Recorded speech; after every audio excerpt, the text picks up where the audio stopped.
Of course, the beginning of Battle City, it starts with Yugi's grandpa cleaning the shop like usual. And of course, he's like, Yugi can't do his chores because saving the world. Well, would you rather have him save the world or have everyone dead?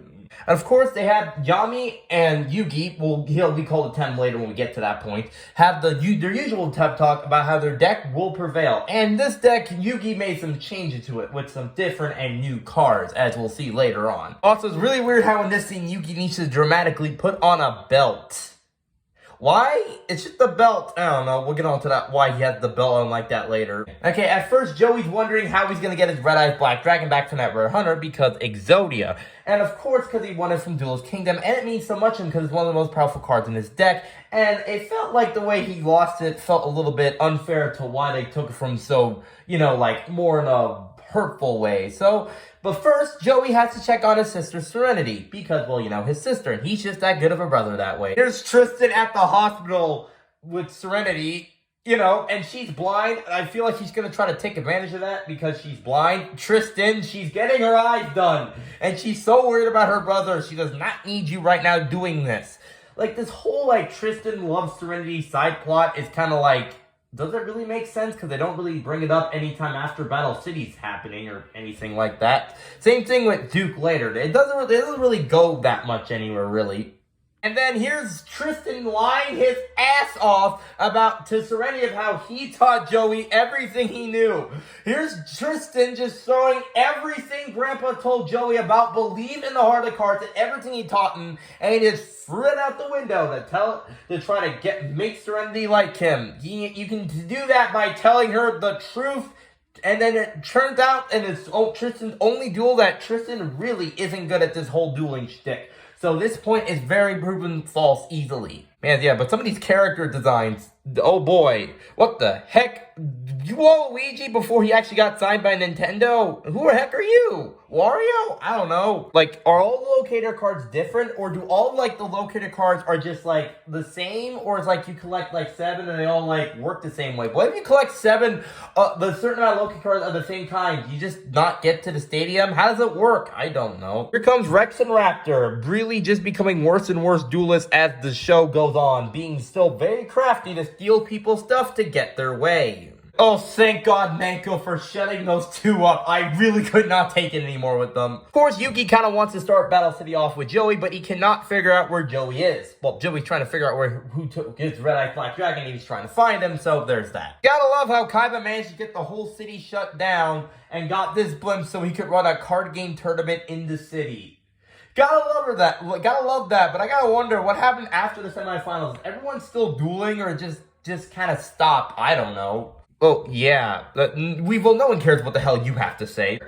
All these locator cards are obviously different. What if do I have to get, 7 that look the same and they still work the same way? But what if I get 7 but it just doesn't work how it's supposed to intend? Am I just not gonna get to where the tournament is? Really?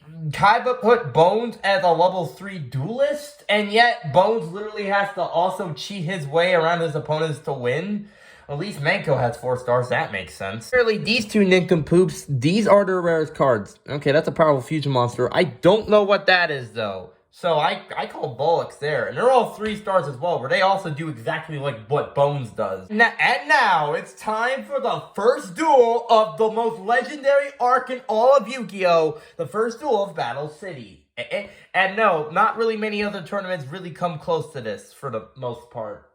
Maybe the GX tournament, and probably, the Grand Prix from 5Ds, but that's about it, really. This guy looks like he just does stuff with his card. He looks so creepy. What did you do last night to Joey? Or what? He already has 2 pieces of Exodia in his hand. Oh, hey, Graceful Charity. There's a nice band card. First, Yugi throws down 2 cards face down, and he summons one of his new monsters in the addition of decks, Beta, the Magna Warrior. Now he has 3, after playing Graceful Charity, now he has 3 pieces of Exodia and another Graceful Charity. This is also why cards like this and Pot of Greed are banned. Also, quick side note, I think Pot of Greed should be limited.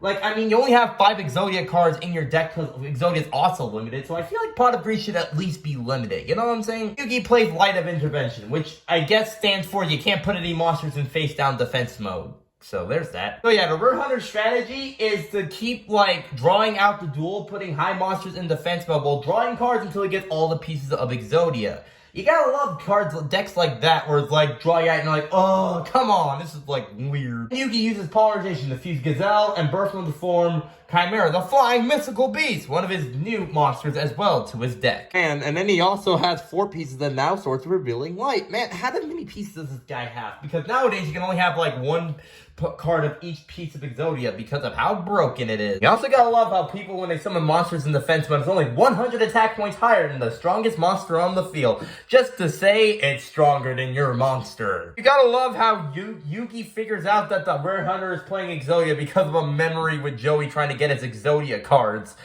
It's a cool way to figure it out, honestly, because friendship, and that's pretty neat, honestly. Invisible ink, but what is the point of the invisible ink if you have contact x-ray lenses? What, the cards don't have bones, they're not bodies, what the heck?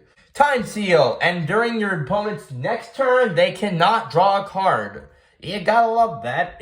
I think it's banned, honestly, because you just can't draw the next turn.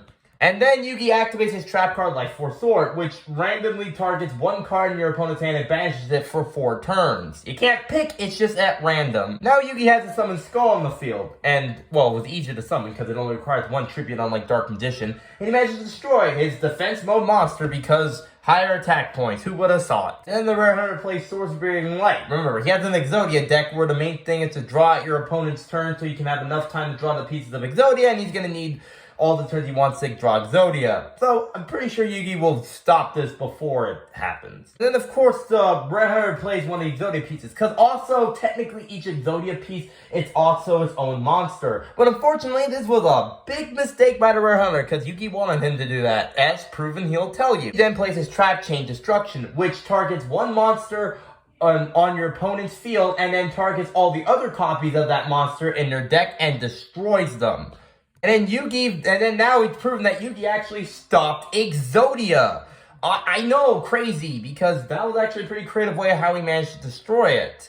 Oh, don't worry, this is not the end of Exodia. We'll still see him for like a little bit more for the rest of the series, and also a little bit in GX, don't worry. He manages to attack him directly with Summon Skull and win the first duel of Battle City. And honestly, it's a pretty good start for Battle City. It just gets better and better, for the most part, for this tournament. And Yugi rips up his cards and then gets his Locator card, and also his rarest card, which was Joey's Red Eyes Black Dragon. Because all the other rarest cards, like either Graceful Charity, a bunch of high defense mode monsters, or just a bunch of counterfeit Exodia cards, I don't know. And then Merrick takes over this guy's mind and banishes his soul to the Shadow Realm, and warns Yugi that he will do anything to stop him. Or, well, to take his items, and then take over the world. Then Joey has a speech how Yugi needs to keep his Red Eyes Black Dragon because Yugi's going to need all the help he can get to defeat these Rare Hunters. And Merrick, because Merrick's going to do the whole thing behind the whole screen for like a while, let me tell you.